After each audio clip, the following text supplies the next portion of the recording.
Profe, no te escuchamos.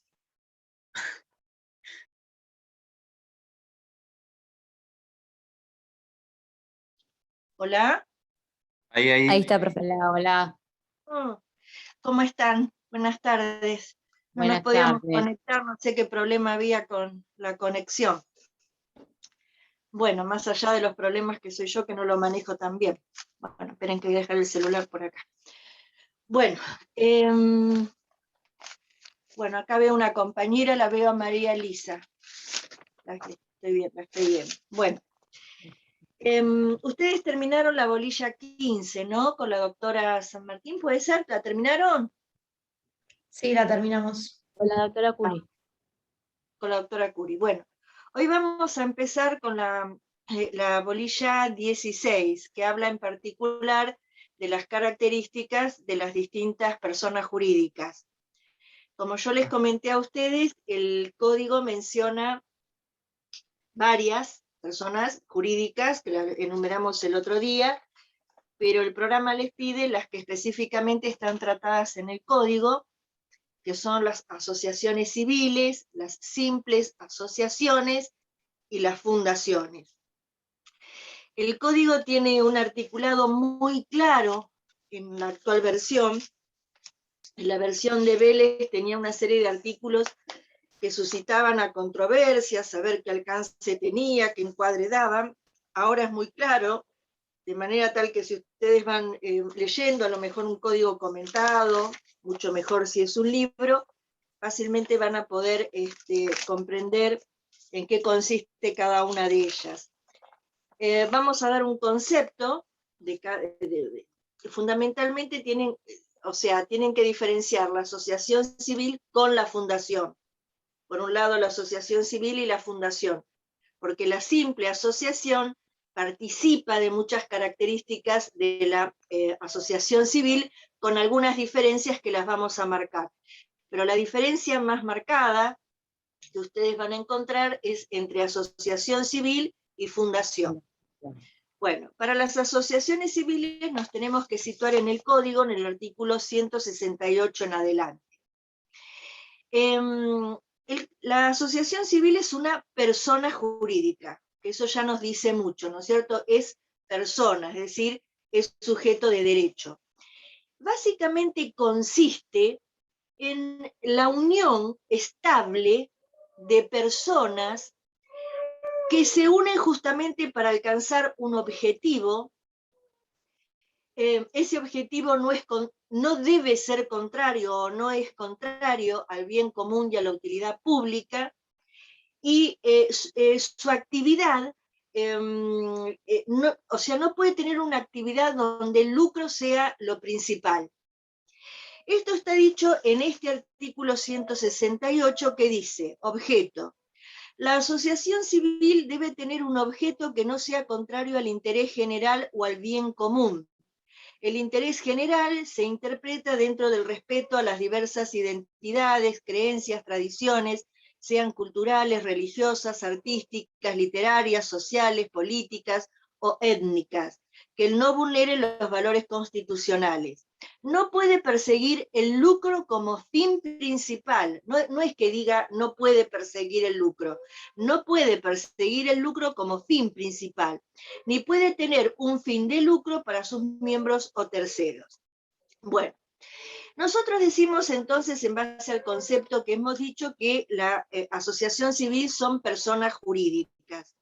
Ustedes van a encontrar que existen grados de asociaciones civiles. Por ejemplo, si ustedes, que es el ejemplo que creo que da el libro que ustedes estudian, Rivera, en los clubes de fútbol donde las personas se asocian, pasan a ser miembros de la entidad, que está formado por personas humanas, son personas jurídicas, asociaciones civiles de primer grado.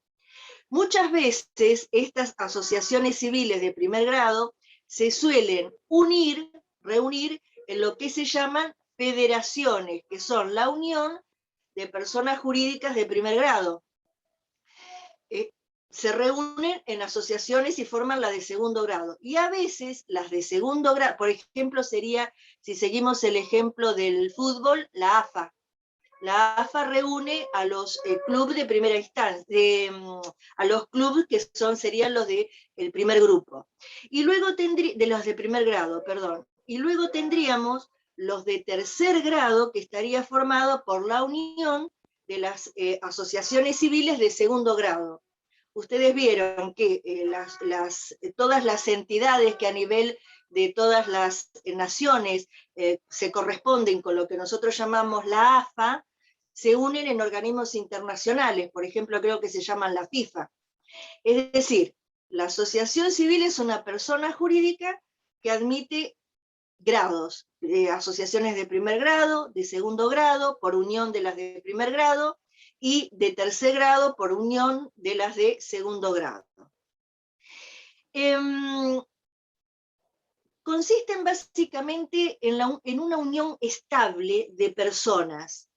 Esas personas que pueden estar vinculadas en esa unión estable pueden ser personas humanas o personas jurídicas. Y reciben un nombre especial, que es el nombre de miembros. Se los llama miembros. Para que una persona jurídica pueda ser parte de otra persona jurídica a título de miembro, es necesario que en sus estatutos tenga esa posibilidad. A ver quién me sabe explicar por qué es esto. ¿Por qué es que una persona jurídica, si quiere ser miembro de otra persona jurídica, necesita estar autorizado a través de sus estatutos? Es fácil la pregunta, porque es algo que hablamos la clase pasada.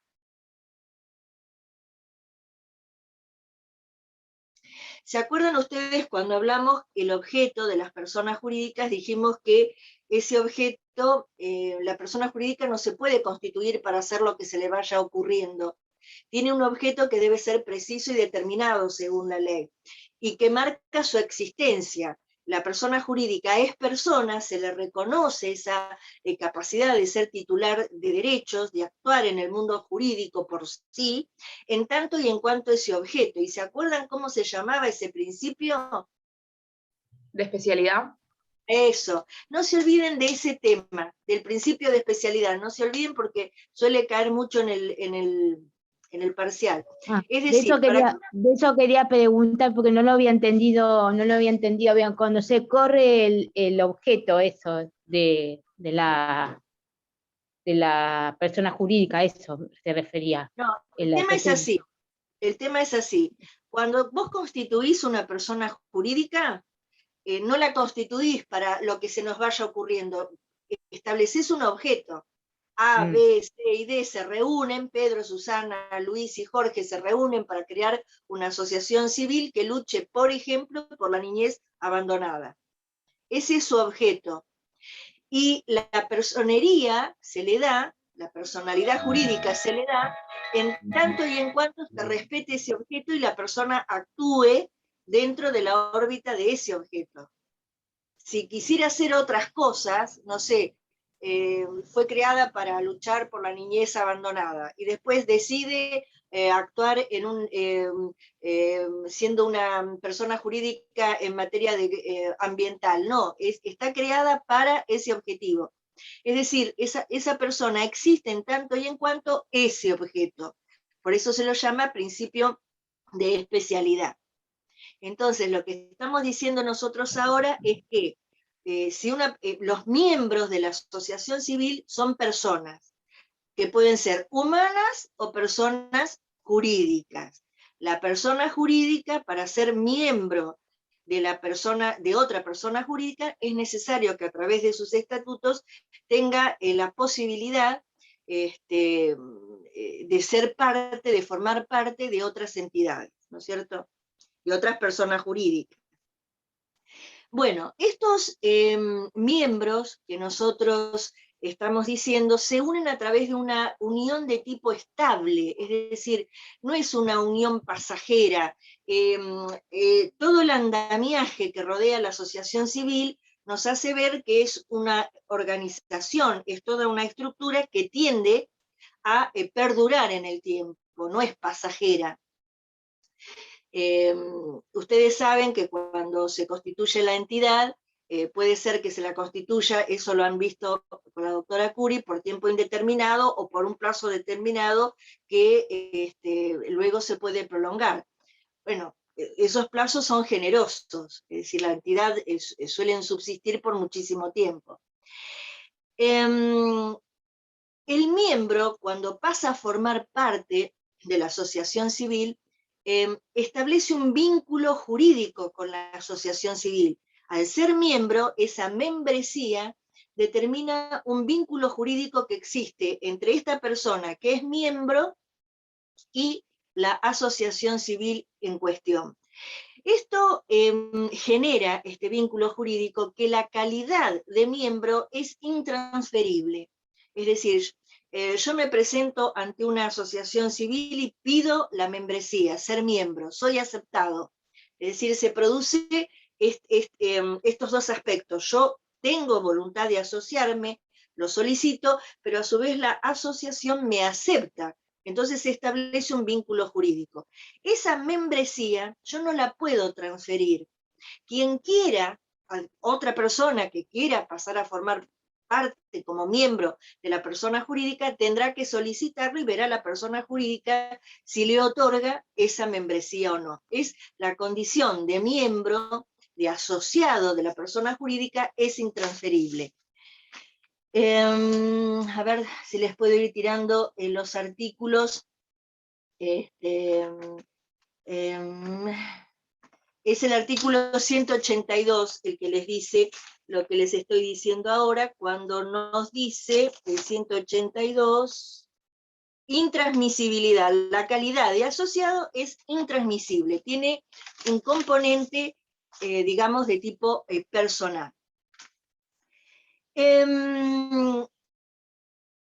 La persona jurídica tiene una característica en cuanto a sus miembros, que pueden, los miembros que integran una persona jurídica, en este caso una asociación civil, pueden tener diversas categorías, es decir, la asociación civil puede estructurarse en base a la admisión de miembros de distintas categorías, pónganle juveniles, qué sé yo, vitalicios, que puedan tener distintas obligaciones y que puedan tener distintos derechos también.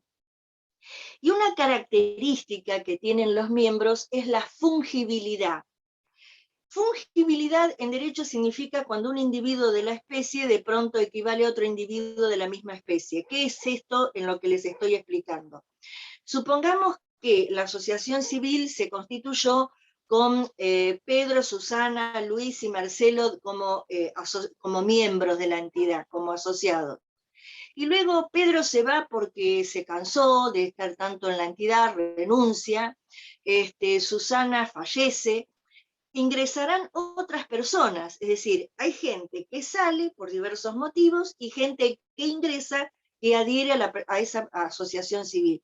Mientras la asociación civil tenga los mínimos necesarios de componentes, de miembros para poder existir como tal, es suficiente. Es decir, de pronto no importa tanto la persona que reviste la condición de miembros. ¿Cuándo ingresa el miembro, el asociado a la asociación civil? Bueno, puede ser que sea un socio que actuó a nivel de cuando se creó la asociación civil, es decir, actuó en el acto de constitución o posteriormente, es decir, solicitó, no estuvo en el momento que se creó la asociación civil, no fue un socio, un miembro fundador, pero posteriormente solicita la membresía y la misma le es concedida. Acá un poco lo que hablamos en la primera clase que comenzamos a hablar de las personas jurídicas, existe claramente una personalidad diferenciada entre la persona, asociación civil, y los miembros. Es decir, que es lo que habíamos visto en el artículo 143, cuando decía personalidad diferenciada, la persona jurídica tiene una personalidad distinta de la de sus miembros. Los miembros no responden por las obligaciones de la persona jurídica, excepto en los supuestos, es decir, es claro que en la asociación civil, como en toda persona jurídica, existe esa personalidad diferenciada entre el patrimonio de la asociación civil que responde por las obligaciones que contrae esa asociación civil y el patrimonio de los miembros, que no se ven afectados por esa responsabilidad. Que es lo que se llama la limitación de la personalidad. Bueno, el artículo 179, yo me marqué Profe, lo más... disculpe. Sí, No me quedó muy clara la diferencia entre asociación civil y miembros. los miembros son los que conforman la asociación civil. Si vos, a ver, ¿en qué consiste una asociación civil? Es una persona jurídica donde existe una unión con una vocación de permanencia de personas. Personas unidas a través de la estructura jurídica de la asociación civil. Esas personas se llaman miembros. Buenísimo, profe, gracias. Un club es una asociación civil. ¿Y qué encontrás en la asociación civil? Una unión de personas. A esas personas las llamamos miembros. Es el nombre que se le da a las personas que forman los componentes de esa asociación civil, que son los que dijimos que establecen ese vínculo, que es intransmisible, que hay una personalidad separada entre ellos y el patrimonio de la entidad y demás. El artículo 179 nos habla del el derecho que tienen estos miembros, que conservan en todo momento, de renunciar. Y dice, 179, renuncia. El derecho de renunciar a la condición de asociado no puede ser limitado. El renunciante debe en todos los casos las cuotas y contribuciones devengadas hasta la fecha de la notificación de la renuncia. Porque una característica del el ser miembro, de ser asociado de una persona jurídica, en este caso de una asociación civil, como especie de persona jurídica, es que los socios suelen abonar una membresía, es decir, una cuota de membresía, una cuota social. Por eso yo, cuando comenzamos a hablar de personas jurídicas, les decía que cuando se evalúa la autorización para funcionar como asociación civil, si bien es importante el patrimonio que tenga la asociación civil, es importante, como acá existe en la asociación civil, existen miembros que abonan una cuota periódicamente, se confía en ese volumen económico como parte del patrimonio de la entidad de acá hacia el futuro. Cuando ustedes vean fundaciones, van a ver que la fundación no tiene miembros. La fundación no tiene miembros. Por lo tanto, es mucho más importante la consideración del patrimonio al momento de su creación. Ahora, cuando vean fundaciones, van a notar la diferencia que existe con la asociación civil. Bueno, la asociación civil, al ser una persona, tiene los llamados atributos, la capacidad, que dijimos que ahí juega un rol fundamental el principio de especialidad, tiene un domicilio, tiene una denominación social donde siempre a esa denominación, ya sea al principio o al final, hay que agregarle el término asociación civil. Por ejemplo, asociación civil de lucha contra la niñez abandonada, o al final. Ya sea al principio o al final, tiene que existir esa denominación, que indica qué tipo de persona. Hola, ¿cómo? ¿Hola? Ah, perdón. Que indica cómo o qué tipo de persona jurídica nos estamos refiriendo. La ley de sociedades, la Ley General de Sociedades, tiene un artículo que establece que estas asociaciones civiles pueden estructurarse, organizarse en base a uno de los tipos societarios que tiene la Ley de Sociedades.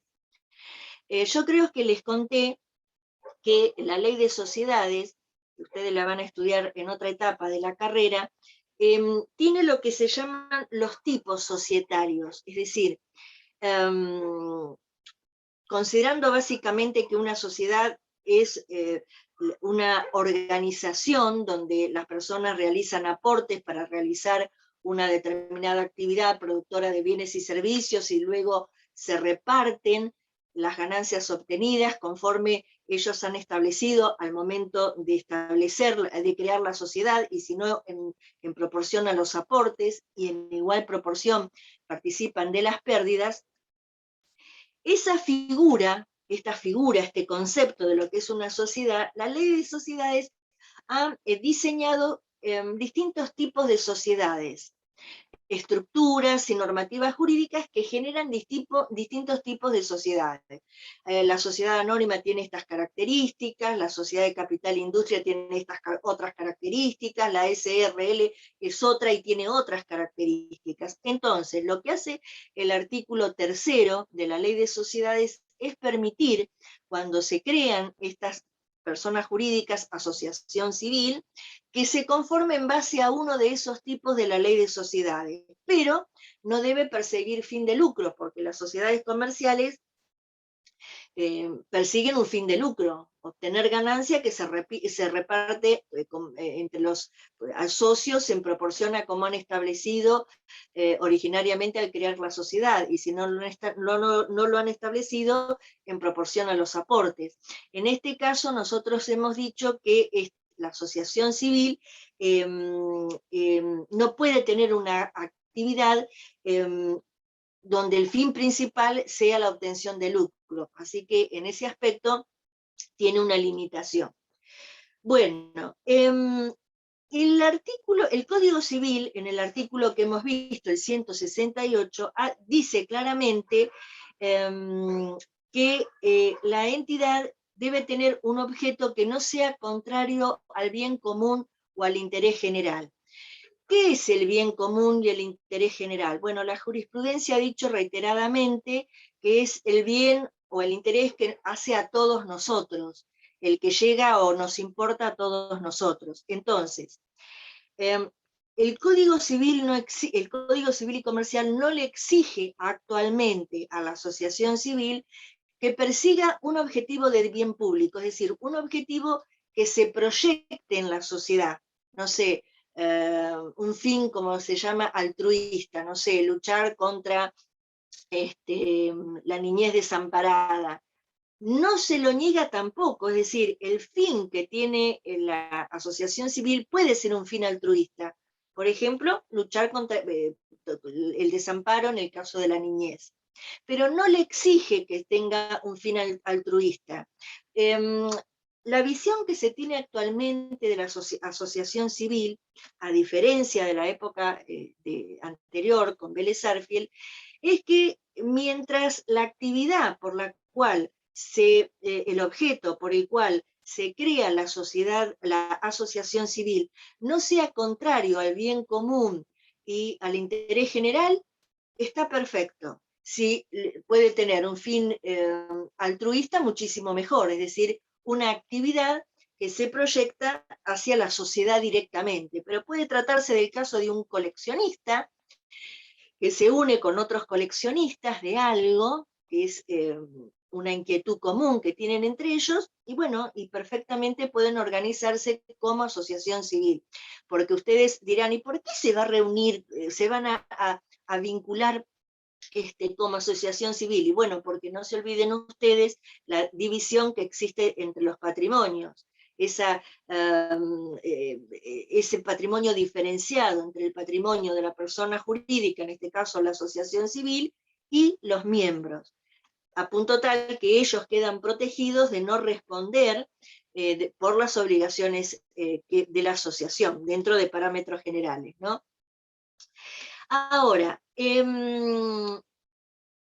por esto que les estoy diciendo es que muchos autores consideran que la asociación civil, con el alcance que le ha dado la ley actualmente a través de lo que estamos diciendo, cumple o es la figura legal a través de la cual se cumple acabadamente el derecho que otorga la Constitución Nacional a las personas de asociarse lícitamente, es decir, nos podemos asociar en tanto y en cuanto nuestra asociación sea lícita, para el fin que nos sea útil o nos guste hacerlo. Bueno, la asociación civil, tal cual está planteado el tema actualmente, que dice, en tanto y en cuanto el objetivo no sea contrario al bien común o al interés general, sería la consagración de ese principio de asociación.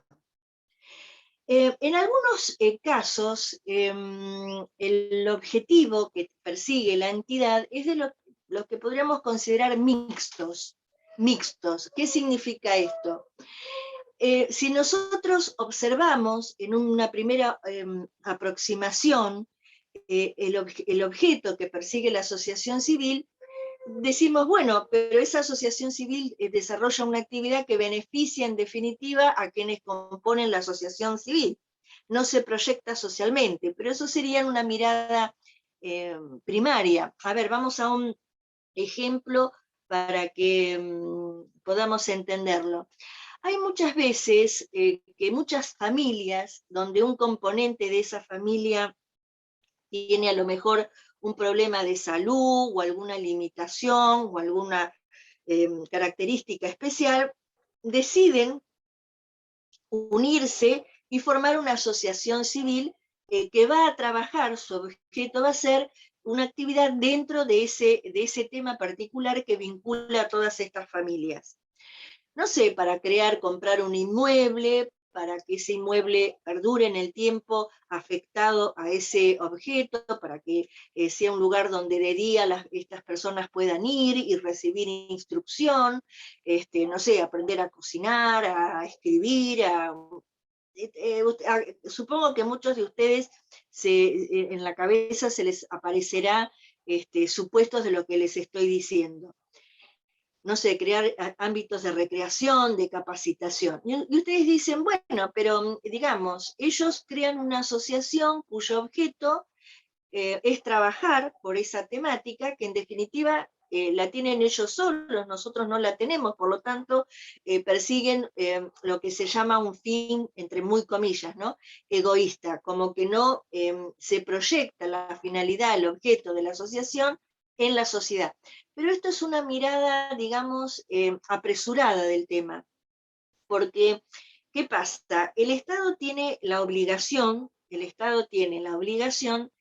de arbitrar todos los medios necesarios de protección y generar las condiciones para que todas aquellas personas que dentro del seno del Estado tengan alguna particularidad puedan desarrollar su vida.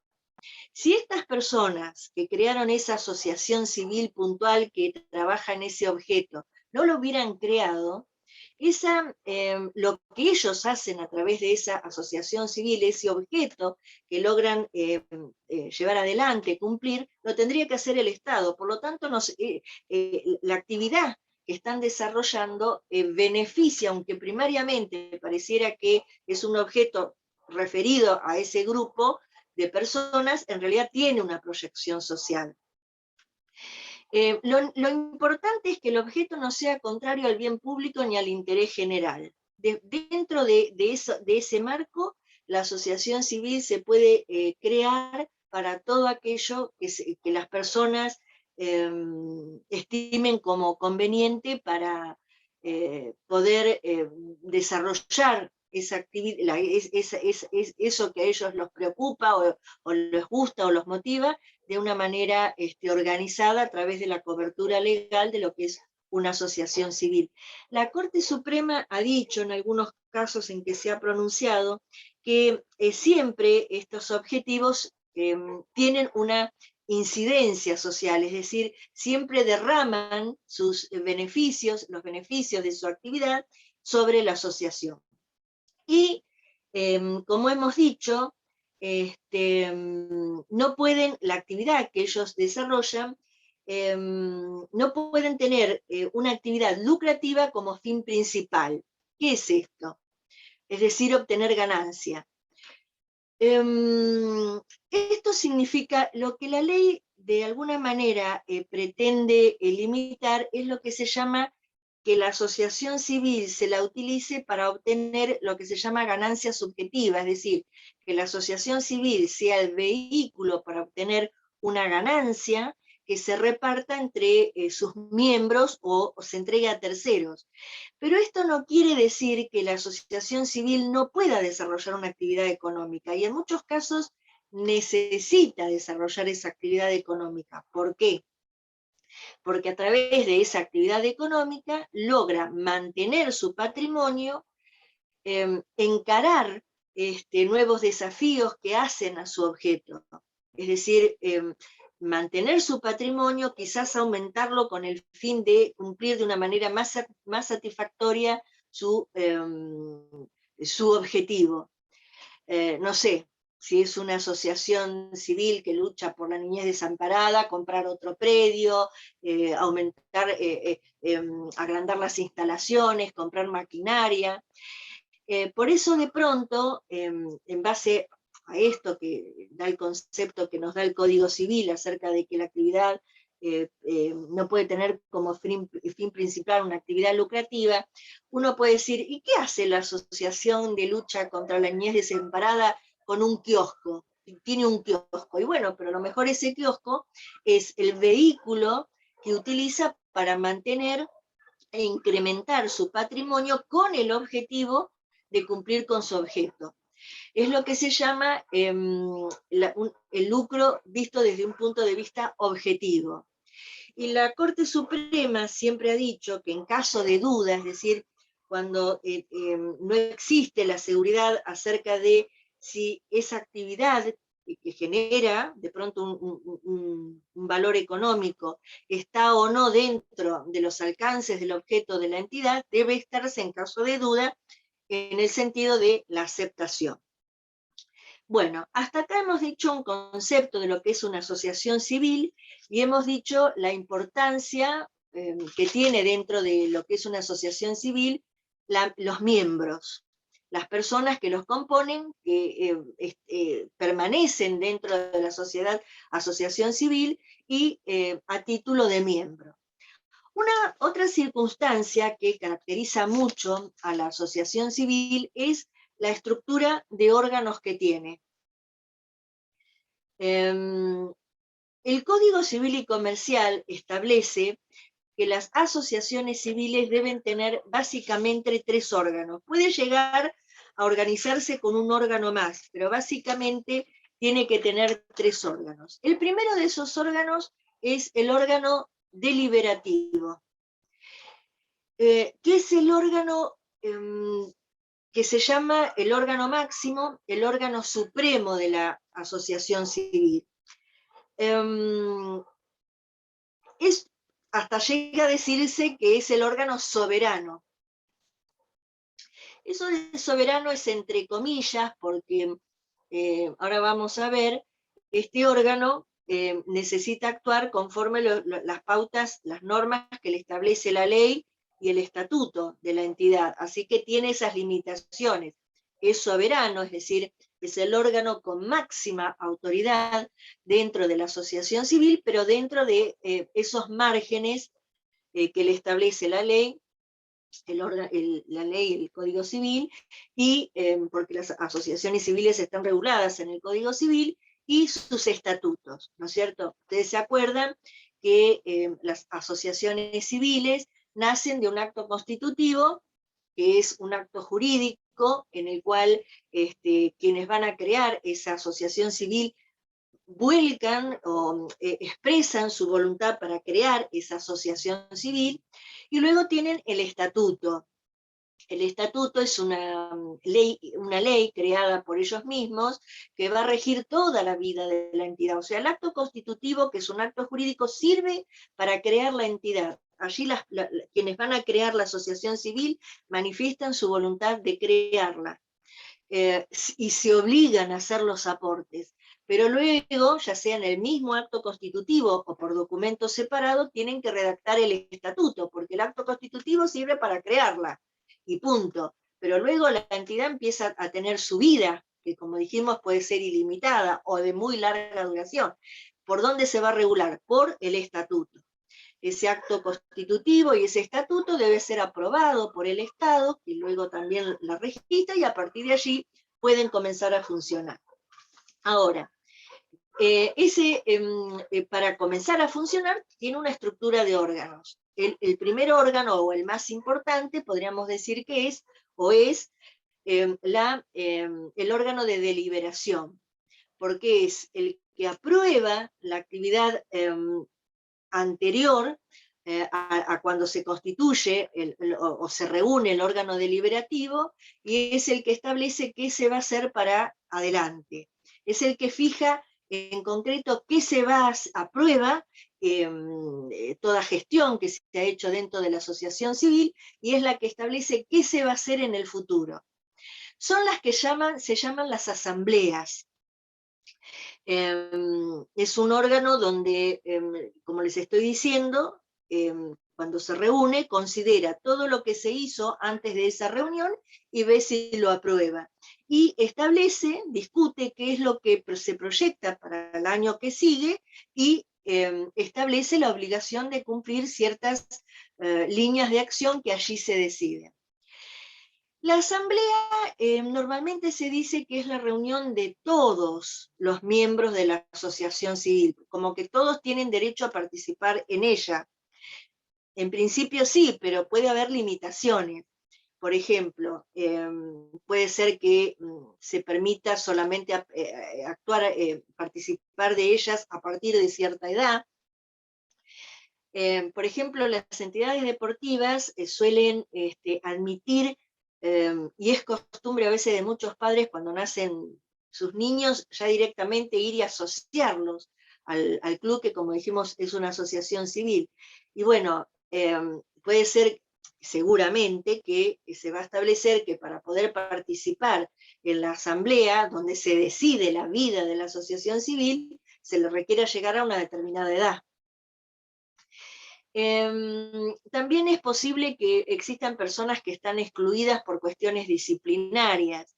Y una de las cuestiones que puede funcionar como limitante para que la persona pueda participar de estas asambleas es el tema de las cuotas sociales.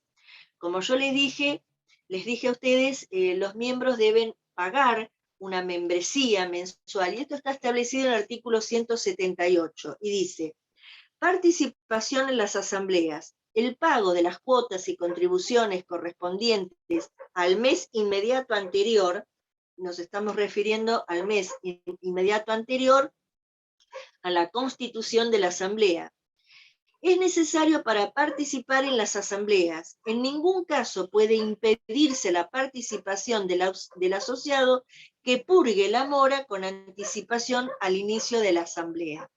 Es decir, para participar en la asamblea, en este órgano tan importante, este órgano deliberativo, donde se aprueban gestiones anteriores y se establece la línea qué va a hacer esa asociación civil en el año que tiene por delante, es necesario paga esa membresía, como dice el artículo, en el mes inmediato anterior a esa reunión.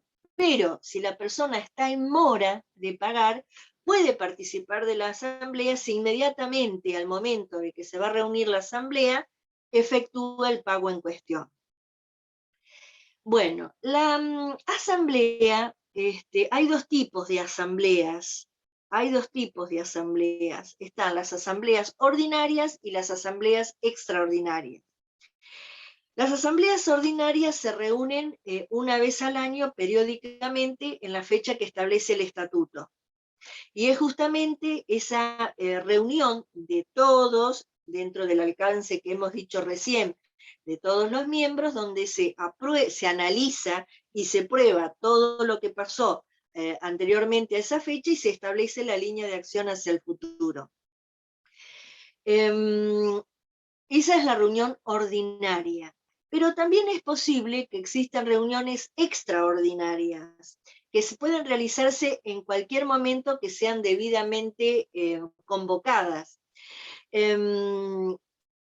¿Por qué se reúnen? ¿Por qué se la llama extraordinaria? Justamente porque se reúnen o se produce la reunión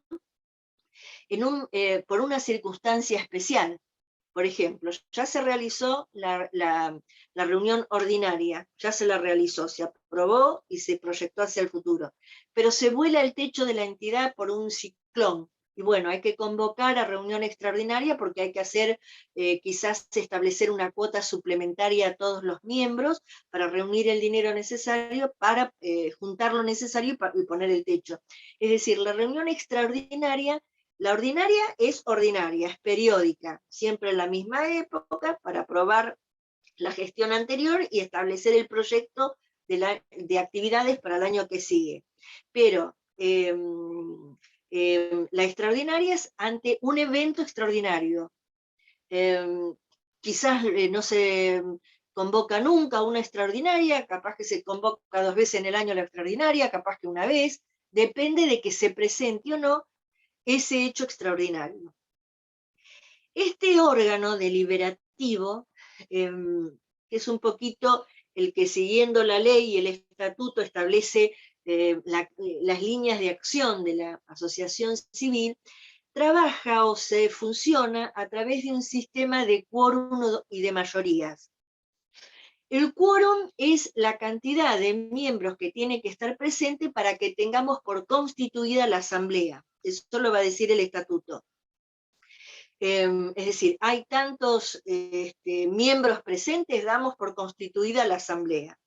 Y las mayorías son la cantidad de votos favorables, o sea, una vez que hay quórum, está constituida la asamblea, pasamos a considerar el temario para el cual se convocó esa asamblea. Es decir, la asamblea no se reúne y cada uno plantea tratar lo que se le ocurre. Y yo quiero tratar esto, y yo quiero lo otro. No, se hace lo que se llama un orden del día, es decir, un temario, los puntos que se van a tratar.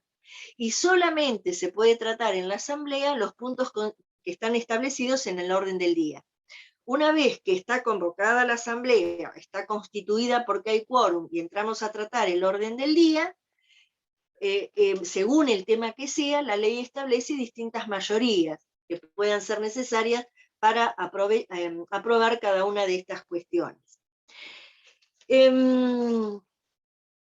El artículo 175 nos habla de la participación en los actos de gobierno y dice: el estatuto puede imponer condiciones para que los asociados participen en los actos de gobierno, tales como antigüedad o el pago de cuotas sociales. La cláusula que importe restricción total al ejercicio de los derechos del asociado es de ningún valor. Bueno, esto en cuanto al órgano deliberativo. El segundo órgano, que es el que, digamos, caracteriza a esta persona jurídica, asociación civil, es el llamado órgano ejecutivo. Dentro de la persona jurídica, asociación civil, la asociación civil es una especie de persona jurídica, encontramos un órgano ejecutivo. Este órgano ejecutivo puede recibir distintas denominaciones, depende. ¿Voy muy rápido? No, está bien. ¿Voy más o menos bien? Es medio, el tema es así, no es que esas son artículos y es así el tema. El órgano ejecutivo es el órgano, o sea, la asamblea, el órgano deliberativo, no es un órgano permanente.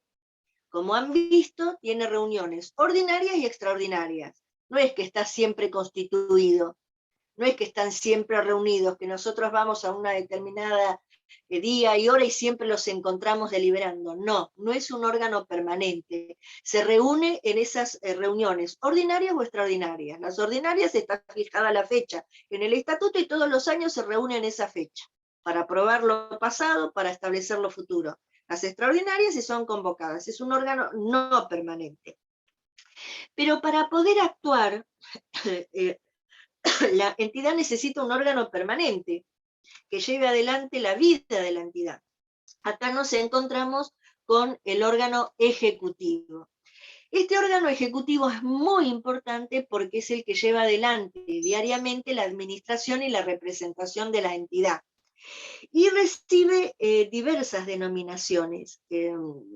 Depende, cuando se creó la asociación civil, qué designación se le ha querido otorgar. Puede ser directorio, comisión directiva, gerencia, la pueden encontrar en las diversas asociaciones con diversas denominaciones. Depende de cada asociación civil qué denominación ha querido darle. El Código Civil y Comercial establece, o sea, cuando se crea la entidad le pueden dar la conformación que quiere, pero establece 3 cargos que no pueden faltar. Y es el presidente, el secretario y el tesorero. Los restantes son vocales. Los restantes son vocales.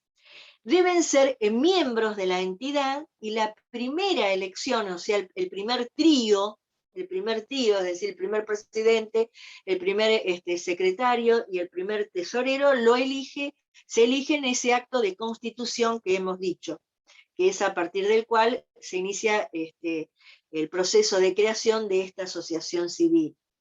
Luego de que venzan los mandatos, que estará en el estatuto, cuando vence, las futuras designaciones, ¿quién les parece a ustedes que la hace? La asamblea. A ver, claro, la asamblea, porque es lo que decide todo para adelante en la vida de esa entidad. Esto está dicho en el artículo 171, 176. El artículo 171 habla de los administradores y dice: los integrantes de la comisión directiva, acá los denomina comisión directiva, deben ser asociados, es decir, deben ser miembros. El derecho de los asociados a participar en la comisión directiva no puede ser restringido abusivamente. El estatuto debe prever los siguientes cargos y, sin perjuicio de la actuación colegiada en el órgano, definir las funciones de cada uno de ellos: presidente, secretario y tesorero. Los demás miembros de la comisión directiva tienen carácter de vocales. A los efectos de esta sección se denomina directivos a todos los miembros titulares de la comisión directiva. En el acto constitutivo se debe designar los integrantes de la primera comisión directiva. El artículo 176 habla de la cesación en los cargos y dice: los directivos cesan en sus cargos por muerte, declaración de incapacidad o capacidad restringida, inhabilitación, vencimiento del lapso para el cual fueron designados, renuncia, remoción, cualquier otra causal establecida en el estatuto. El estatuto no puede restringir la remoción ni la renuncia. La cláusula en contrario es de ningún valor. No obstante, esto es importante, la renuncia no puede afectar el funcionamiento de la comisión directiva.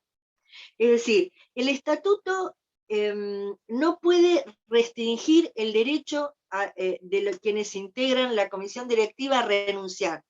Pero la renuncia no puede realizarse, este artículo así lo establece, en condiciones que se perjudique a la asociación civil. Dice: no obstante, la renuncia no puede afectar el funcionamiento de la comisión directiva o la ejecución de actos previamente resueltas por esta, supuestos en los cuales debe ser rechazada y el renunciante permanecer en el cargo hasta que la asamblea ordinaria se pronuncie.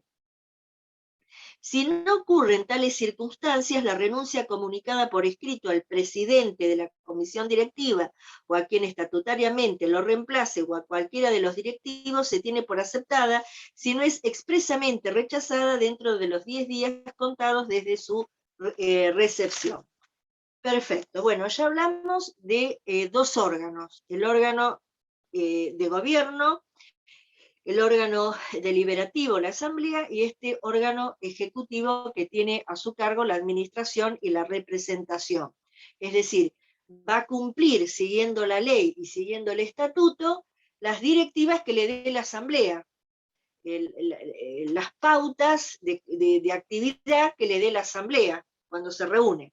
Ahora va a aparecer un tercer órgano que está previsto en el Código Civil y que es típico de la asociación civil, que es el órgano de fiscalización, que es obligatorio la existencia de los mismos en las asociaciones civiles que superan los 100 miembros. Este órgano de fiscalización es muy importante es muy importante porque lo van a encontrar con diversas denominaciones, como puede ser Comisión Revisora de Cuentas, si es colegiado, es decir, si está formado por varias personas, o puede ser una sindicatura, si es un cargo unipersonal. Pero es muy importante porque controla toda la parte económica de la asociación civil. La asociación civil, el Estado controla las asociaciones civiles, pero la estructura de ellas, al tener miembros, la asociación civil, hace que gran parte de la tarea de control, nos estamos refiriendo a un control de tipo más allá de la conducta de los asociados, al tema de al control económico de la entidad, porque ustedes no se olviden que hay un manejo de un patrimonio con vistas a alcanzar un determinado objetivo. Entonces, el órgano de fiscalización es el que ve si el órgano ejecutivo cumple conforme las pautas de la asamblea, maneja adecuadamente todo lo que es la parte económica de la entidad. No es necesario ser miembro para ser miembro, o sea, no es necesario ser miembro para desempeñarse en este órgano de fiscalización. Incluso muchos dicen, es conveniente que no sea miembro para ser más imparcial. Los artículos 172 y 173 son los que contemplan la actuación del órgano de fiscalización, 172 y 173. El 172 dice, fiscalización. El estatuto puede prever que la designación de los integrantes del órgano de fiscalización recaiga en personas no asociadas.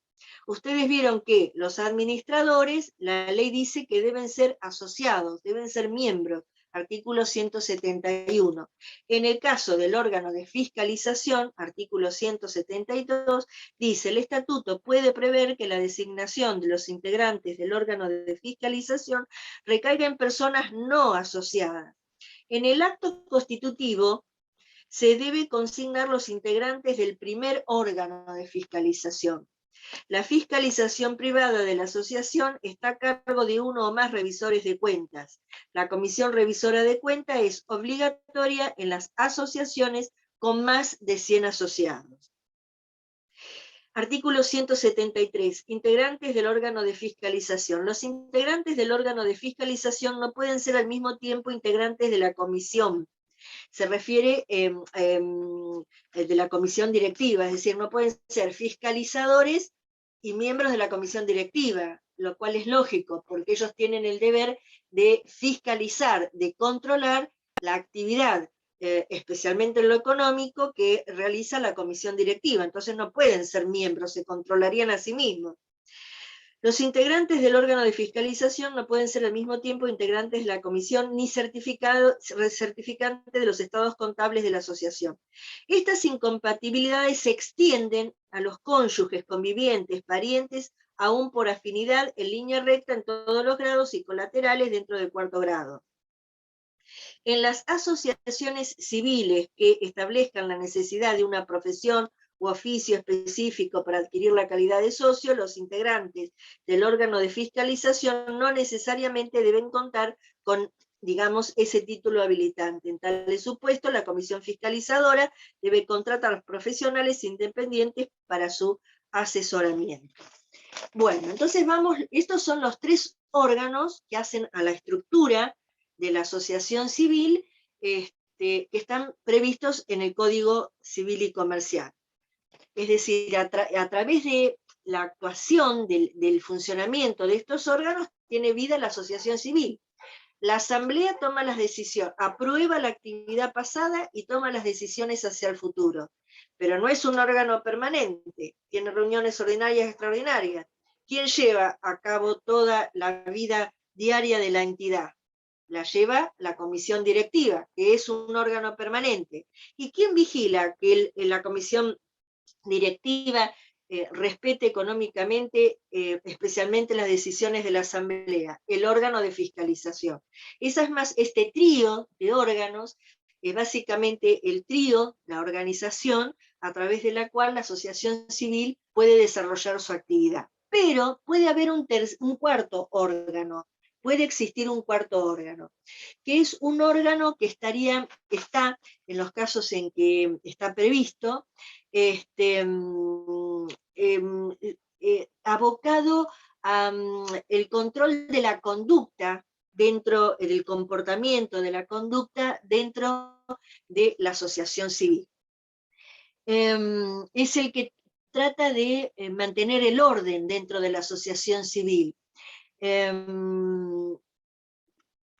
nombre recibe? Bueno, puede ser Tribunal de Disciplina, Tribunal de Honor, depende si está creado o previsto o no, y la designación que se le ha querido otorgar. Aplica distintas sanciones que van desde las más leves, que puede ser según el tipo de inconducta que se someta a su conocimiento.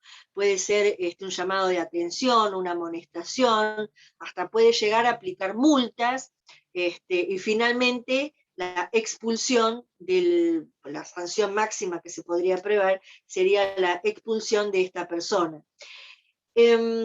Las decisiones que puedan llegarse a tomar dentro de este tribunal de honor o de tribunal de disciplina pueden llegar a ser replanteadas, cuestionadas en justicia en aquellos casos en que sean ilegítimas o que sean arbitrarias. Bueno, esto es lo que es básicamente una asociación civil. Es una unión de personas, que dijimos pueden ser humanas, pueden ser jurídicas, que les damos un nombre determinado, miembros, que dijimos establecen un vínculo jurídico, y que son fundamentales en la existencia y en la subsistencia de esa asociación civil. Y tiene una estructura de órganos que más o menos la vimos, que es el órgano que toma las decisiones, las que la ejecuta, las que las controla, y posiblemente otro órgano, en el caso que el estatuto lo prevé, que vigila el orden dentro de la entidad. ¿Qué son las asociaciones civiles? Las simples asociaciones. Nosotros vimos la asociación civil. ¿Qué es la simple asociación? La simple asociación es una asociación civil. Participa de más o menos todo lo que hemos dicho. Pero tiene que, no solicita autorización al Estado para funcionar. No cuenta con esa autorización. ¿Por qué no cuenta con esa autorización? Bueno, puede ser que a veces tiene una actividad un tanto menor que las entidades que están, es decir, podríamos dar montones de razones por las cuales son simples asociaciones y no llegan a tramitar u obtener esa autorización del Estado. Una de ellas a lo mejor es que no les preocupa a los componentes de esta simple asociación obtener esa autorización, o no cuentan con los recursos económicos necesarios para ello, en fin, el motivo que sea.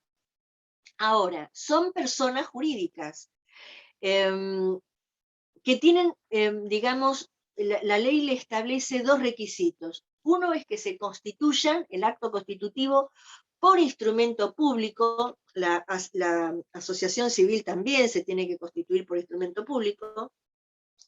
Se puede constituir por instrumento público o instrumento privado con firma certificada por escribano. No pide la autorización para funcionar, utilizan, igual que la asociación, o sea, yo les había dicho que la asociación civil tiene que utilizar cuando está en su nombre, antecediendo o al finalizar su designación, tiene que colocar asociación civil. Bueno, en este caso tendrá que poner simple asociación, ya sea al comenzar su denominación o al finalizar su denominación. Y existe tiene también una asamblea, un órgano ejecutivo y tiene un órgano de fiscalización. Pero cuando la simple asociación tiene menos de 20 miembros, puede omitir tener órgano de fiscalización, caso en el cual al carecer de un órgano de fiscalización, la fiscalización lo van a hacer los propios miembros. La simple asociación es lo mismo que la asociación civil, tiene miembros, tiene los mismos órganos, pero si tiene menos de 20 miembros, puede prescindir del órgano de fiscalización. ¿Quién entonces va a ejercer ese control económico? Los miembros. Los miembros. Acá también, en el caso de la simple asociación, se produce esa característica tan significativa o tipificante de la personalidad jurídica, que es esa división de patrimonios entre el patrimonio de la simple asociación y sus miembros. Esto básicamente quiere decir que los miembros de la simple asociación no responden por las obligaciones de la simple asociación, ni la simple asociación por las obligaciones o compromisos que tengan los miembros. Están totalmente separados. No obstante que ellos no gestionan ni obtienen esa autorización del Estado para funcionar, el ordenamiento jurídico actualmente les brinda este beneficio o esta característica que es tan propia de la personalidad jurídica. Las simples asociaciones en la redacción de Vélez estaban bastante complicadas en cuanto a su aceptación como persona jurídica, pero el Código Civil y Comercial actualmente es absolutamente claro en el sentido de, dado ese requisito que le establece de la instrumentación en instrumento público y demás, como establece la ley, que le otorga el carácter de persona jurídica. Pero existe digamos, una consideración particular en cuanto a la responsabilidad de quienes administran, ya sea con un cargo formalmente otorgado o de hecho la simple asociación. El artículo 187 habla de la forma del acto constitutivo de las simples asociaciones y dice: el acto constitutivo de la simple asociación debe ser otorgado por instrumento público o por instrumento privado con firma certificado por escribano público, que es lo que acabamos de decir. Al nombre debe agregársele antepuesto o pospuesto el aditamento simple asociación o asociación simple. Simple asociación o asociación simple. Ley aplicable, reenvío. Las simples asociaciones se rigen en cuanto al acto constitutivo, gobierno, administración, socios, órgano de fiscalización y funcionamiento por lo dispuesto para las asociaciones civiles. Comparten más o menos sus características y las disposiciones especiales de este código. La simple asociación comienza su existencia como persona jurídica a partir de la fecha del acto constitutivo. Como no va a pedir autorización para funcionar, el artículo 190 habla de esto que hemos dicho, que es la prescindencia del órgano de fiscalización, y dice: las simples asociaciones con menos de 20 asociados, menos de 20 miembros, pueden, es decir, no es que necesariamente, pueden prescindir del órgano de fiscalización. Subsiste la obligación de certificar sus estados contables. Si se prescinde del órgano de fiscalización, todo miembro, aún excluido de la gestión, tiene derecho a informarse sobre el estado de los asuntos y de consultar sus libros y registros. La cláusula en contrario se tiene por no escrita, es decir, cuando se prescinde del órgano de fiscalización, el control queda en manos de los asociados, de los miembros. Insolvencia. En caso de insuficiencia de los bienes de la asociación simple, el administrador y todo miembro que administra de hecho los asuntos de la asociación es solidariamente responsable de las obligaciones de la simple asociación, que resultan de decisiones que han suscrito durante su administración. Pero, es decir, pasan a ser ellos responsables, no los miembros. Los miembros solamente están obligados con las obligaciones, las contribuciones que están obligados a presentar ante la entidad, ante la simple asociación. Pero antes que el tercero, que tiene que cobrarse algo de la asociación, pueda actuar sobre el patrimonio de estas personas, es decir, del administrador, o quien de hecho, sin tener el cargo de administrador, ejerce la función, primero se cobran los acreedores de esta persona, que es lo que dice la última parte del artículo 191, que dice: los bienes personales de cada una de estas personas no pueden ser afectados al pago de las deudas de la asociación, sino después de haber satisfecho a sus acreedores individuales, es decir, a los acreedores particulares por la vida personal de cada una de estas personas. ¿Se entiende esto? ¿O es medio complicado? Más o menos. Artículo 192, responsabilidad de los miembros. El fundador o asociado que no intervino en la administración de la simple asociación no está obligado por las deudas de ella. Acá tenemos la norma que establece la separación absoluta entre el patrimonio de la simple asociación con el patrimonio de los fundadores y de los miembros. No responden, sino hasta la concurrencia de la contribución prometida o de las cuotas sociales. Es decir, fundadores y miembros solamente responden, característica típica de las personas jurídicas, la división de patrimonios, por las contribuciones que tienen que realizar.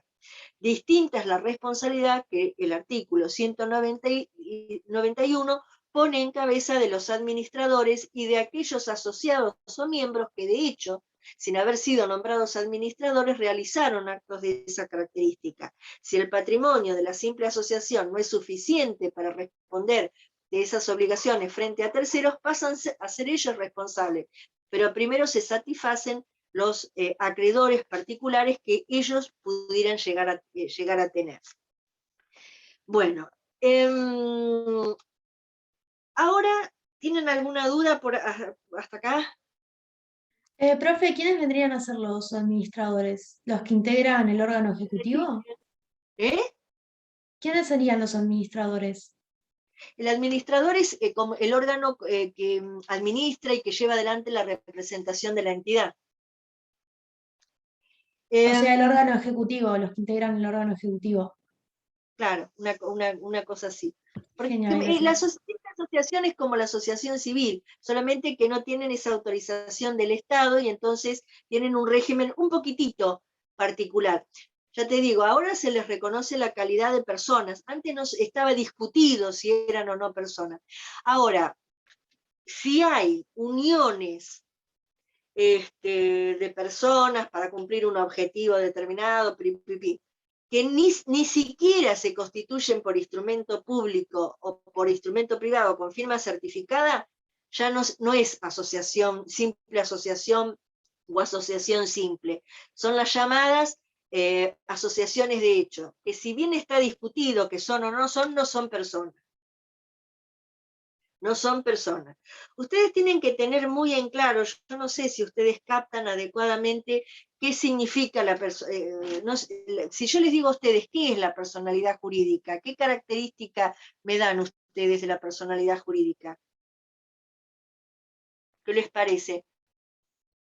Que está integrada por personas humanas, pero que tiene una personalidad diferenciada.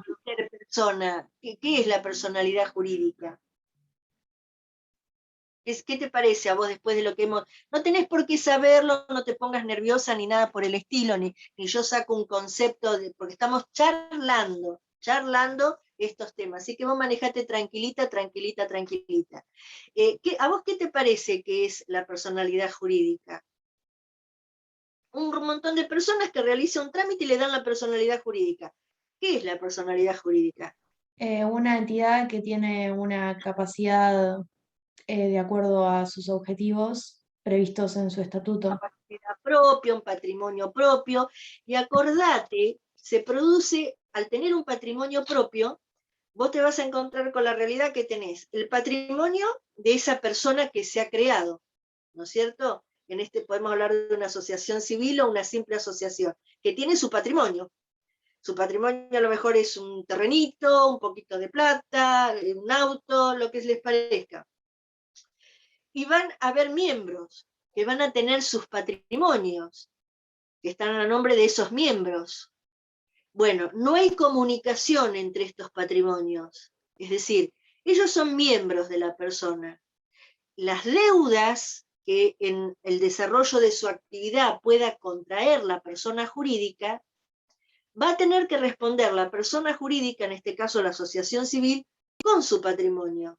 no con el patrimonio de los miembros. El patrimonio de los miembros es separado, está dividido. Eso es esa falta de comunicación, es decir, que los acreedores al patrimonio de los miembros, por cosas que han hecho cada uno de los miembros, deudas que han tomado, no pueden ir a cobrarse a la asociación diciendo, pero Pedro es un miembro suyo, me paga usted. No, no tiene nada que ver esos dos patrimonios, porque esta es una persona y los miembros son otras personas independientes. A su vez, las deudas que tenga la persona jurídica, si el patrimonio de la persona jurídica es de asociación civil fuera insuficiente, los acreedores no pueden ir contra los miembros. En principio, ¿no es cierto? No pueden ir contra los miembros, porque son patrimonios separados, son personas separadas. Y siempre tengan muy en cuenta el principio de la especialidad. No me da tiempo, porque la doctora me pidió que diera esta clase. Yo el otro día me vacunaron y tomé tanto frío que me dio tos, estaba con una tos que no podía ni hablar. No era COVID, pero me tuvieron una hora esperando vacunarme. Quería que habláramos de fundaciones y hubo un problema de conexión y no llegamos a fundaciones. Pero para que ustedes vean la diferencia, les voy a dar un conceptito de lo que es una fundación. Ustedes vieron ya lo que es una asociación civil. Es una unión estable, con vocación de permanencia, de personas. ¿Para qué? Para cumplir un objetivo que tiene estas características, estas otras, y tiene una estructura de órganos. Cuando ustedes vean las fundaciones, que es otro tipo, otra forma de persona jurídica, también prevista en el Código Civil, van a ver que es diferente a todo lo que hemos visto, que es lo que la caracteriza como una figura diferente, como una fundación. La fundación es una persona jurídica a través de la cual una o varias personas afectan, es decir, destinan todo parte de su patrimonio para crear la fundación, que va a perseguir un objetivo que es de bien común, no lucrativo. Acá ya encontramos diferencias con la asociación civil, porque la asociación civil, lo que la ley le exige es que no sea contrario su objetivo al bien común y al interés general. En cambio, acá tiene que ser un objetivo de bien común, es decir, un bien, una actividad cuya resultado se proyecta directamente hacia la sociedad, o en la sociedad, o en beneficio de la sociedad. Ahí ya tienen una diferencia. Y la finalidad no es que no puede ser principalmente, como dice el artículo acá, vamos a volver. La sociedad, sí, contame. El ejemplo que hoy encontré es la Fundación Favaloro, por ejemplo. Claro.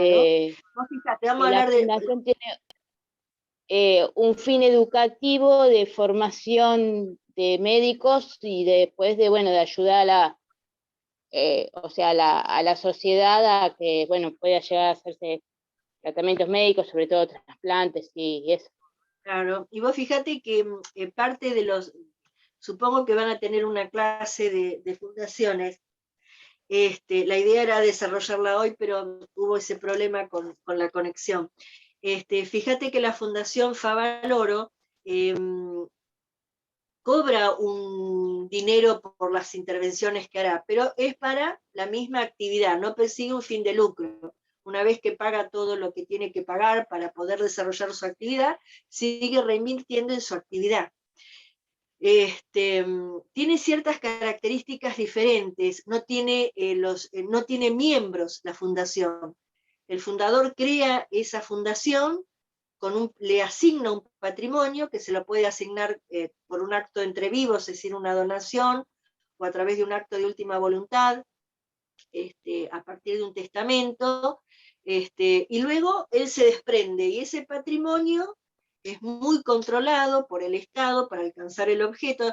Las fundaciones están sujetas a un sistema de control mucho más acentuado que las asociaciones civiles. Y tiene no tiene miembros, tiene órganos que permiten que ese patrimonio se oriente al cumplimiento del objeto, que van a ver luego cuáles son esos órganos, y tiene un beneficiario, alguien que recibe el beneficio de esa actividad, que no es un miembro ese beneficiario. O sea, cuando ustedes estudian la asociación civil, es más o menos lo que hemos dicho, y van a ver que es totalmente diferente en la estructura y en el concepto y cómo se la crea, no tiene miembros, a lo que es una asociación civil. Bueno, yo ahora le voy a comunicar a la doctora San Martín que no hemos podido llegar con el tema de fundaciones. Calculo que mañana tienen clase, creo ustedes, así que calculo que No, les el desarrollará. el viernes. El viernes clase de repaso. ¿Pero no tienen más clase ustedes a partir de ahora? No, dijo que el viernes la clase de repaso. Hoy Ah, día asociaciones civiles y fundaciones. No sé si el ¿Cómo? jueves tendremos en realidad. Se Nosotros había tenemos, dicho que igual yo leí el tema, pero bueno. El repaso sí sé que es el viernes. Lo que no sé si mañana martes mañana martes, porque esto en realidad es la clase del jueves, que yo no pude darla porque tenía catarro. Esta es la Claro, clase la del clase jueves, del jueves pasó hoy. claro. mañana la profe nos avisó que no teníamos clases, pero no sé si el miércoles o el jueves no tendremos. Esos 2 días sí teníamos No, antes. porque no. Bueno, yo Era le voy como a que se decir terminaba hoy. que se terminaba hoy. Hay que decir el autor. Bueno, yo le voy a decir a ella el problema técnico que hubo y que no pudimos con fundaciones, y que en todo caso les avise a ustedes a ver si va a haber clase el martes, miércoles y jueves. El viernes seguro hay repaso. Que les avise qué va a suceder y qué se hace con fundaciones. ¿Mm? Yo les hablo con ella y les veo a ver cómo ella se comunica con ustedes. ¿Mm? Bueno, chicos, que tengan mucho. Profesora, Ahora sí me despido. Sí, una pregunta. ¿El patrimonio es él el que siempre recién me mencionó ayuda cuando termino. Decime. el patrimonio Sí. que mencionó sobre las fundaciones es el que se encuentra marcado en el artículo 194 del Código Civil y Comercial? ¿Querés que Los yo te ponga? patrimonios A ver, iniciales. vamos a leer el 194. ¿Qué dice? ¿Me lo querés leer vos? A ver, 93. Patrimonio inicial, sí. Patrimonios iniciales. El Perfecto, gracias. 194 es el artículo que está en la parte de fundaciones, y dice que el patrimonio inicial que posibilite, claro, pasa así. Pasa que es difícil explicarte lo que es una fundación sin contar con mucho tiempo, porque la fundación es una persona jurídica, diferente a otra especie de persona jurídica, diferente de la asociación civil, también regulada en el Código Civil, porque te acordás que dijimos, cuando enumeramos muchas personas jurídicas, que muchas están reguladas fuera del Código Civil, que ustedes la van a ver en otras etapas de la carrera, las mutuales, la cooperativa, las sociedades, Esta también está regulada en el Código Civil. Entonces, ¿en qué es una fundación? La fundación básicamente consiste que una persona o varias personas, que se llaman fundadores, destinan, eso se llama afectar, se llama acto dotal, todo o parte de su patrimonio para cumplir un objeto. Y ese objeto tiene la característica que debe ser de bien común, necesariamente de bien común, es decir, lo que se llama altruista, y no lucrativo, es decir, no debe obtener ganancias para repartir entre sus miembros. Eso no significa que la fundación no obtenga ganancias de su actividad. La Fundación Favaloro, cuando opera y demás, debe cobrar las operaciones que realiza, pero eso le permite funcionar como fundación, ser más eficiente y brindar sus servicios. Si no, se extinguiría, si no tuviera esa fuente de ingreso. Ese fundador, que es el que te da todo parte de su patrimonio para crear la entidad, una vez que la crea, se separa de la entidad. Puede llegar a seguir actuando vinculado a la fundación a través de uno de sus órganos, porque en realidad algunos dicen que lo que caracteriza a la fundación es que es un patrimonio afectado a un objeto, donde hay órganos que realizan la gestión de ese patrimonio para alcanzar ese objeto. No hay miembros que se reúnan en la asamblea y demás. El fundador afecta, destina, realiza el acto total para crear la fundación y luego puede desaparecer en relación a esa fundación, o quizás quedar actuando en alguno de sus dos órganos que tiene la fundación básicamente. ¿Y cómo hace ese acto de afectación el fundador? Lo hace a través de un acto entre vivos, que es una donación, o un acto de última voluntad. En un testamento deja que el día que él se muera, su patrimonio, todo o parte, va a estar destinado, siempre hay que respetar la legítima de los herederos, para crear esa fundación, suponete. Entonces, cuando se muere, en la sucesión, el juez con los herederos se pone a crearle el acto constitutivo, el estatuto y dar vida a esa fundación. Es lo que pasó con Favaloro, digamos, es lo que pasó con el doctor Favaloro. O sea, La Constitución vida, después se mató. Claro, pero lo que le llevó a que tome la decisión de suicidarse fue la presión del gobierno y no o sea, no tener el apoyo para su fundación. Yo, si no entendí mal en el caso de Favaloro, creo que fue que él, la fundación brindaba servicios que no lograba cobrar en tiempo y forma, entonces la fundación se estranguló, digamos, una cosa así. Pero en relación al patrimonio, en la fundación, ¿se acuerdan que les había dicho que en las asociaciones civiles no es tan fundamental el tema del patrimonio, porque lo que es fundamental es ese caudal de miembros que tiene la asociación, que representa una vía de formación de ingresos, de llegada de ingresos a la asociación civil. Pero la fundación, como no tiene miembros, el fundador la creó y chao, muy posiblemente se alejó.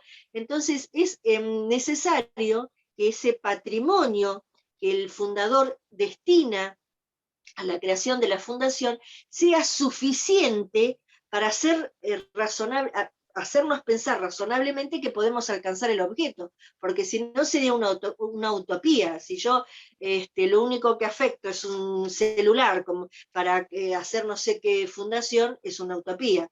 El patrimonio que afecta el fundador debe tener cierta razonabilidad, proporción al objeto que quiere alcanzar. ¿Y quién establece que existe esa razonabilidad, esa proporción? Lo establece el Estado cuando evalúa dar o no la autorización para funcionar. Pero en muchos casos, cuando se crea la fundación, el patrimonio no es suficiente, pero lo que evalúa el Estado para darle la autorización para funcionar es quiénes son las partes de esa fundación. El potencial que tienen para obtener esos recursos, ese patrimonio que necesita para cumplir su objeto a la fundación. Y también si a veces son fundaciones que van a actuar dentro de un ámbito que es muy necesario socialmente. Entonces, si a veces el patrimonio no es muy suficiente o razonable en relación al objeto que quiere alcanzar, el Estado, no obstante, puede dar la autorización, que es lo que dice, lo que nos dijo acá el compañero. El patrimonio inicial, que es el que entrega el fundador, que posibilite razonablemente el cumplimiento de los fines propuestos estatutariamente, es requisito indispensable para obtener la autorización estatal. Pero si luego siguen leyendo el artículo, van a ver que dice que a veces el Estado te da la autorización cuando prima facie no parece tan razonable, es decir, el patrimonio parece chiquito en relación al objeto que quiere. Si el Estado ve el tipo de actividad que se va a desarrollar, la seriedad de quienes la van a desarrollar, y la necesidad que existe socialmente para la actividad que desarrolla esa fundación, hace que el Estado brinde esa autorización. Hay mucho de fundaciones. Yo voy a exponerle a la doctora lo que pasó y bueno, estén atentos a ver si mañana, pasado o el miércoles o el jueves le dan otra clase. El repaso del viernes es seguro, lo otro no lo sé. Bueno, chicos, que tengan muchísima suerte. Han sido muy amables de estar presentes en las clases, se los agradezco muchísimo. y vayan tranquilos, y bueno, espero verlos en la segunda parte. Un cariño a todos, hasta luego. Chao. Chao, profe, Chao, profe, hasta gracias. luego. Muchas Chao, gracias. No, gracias a ustedes.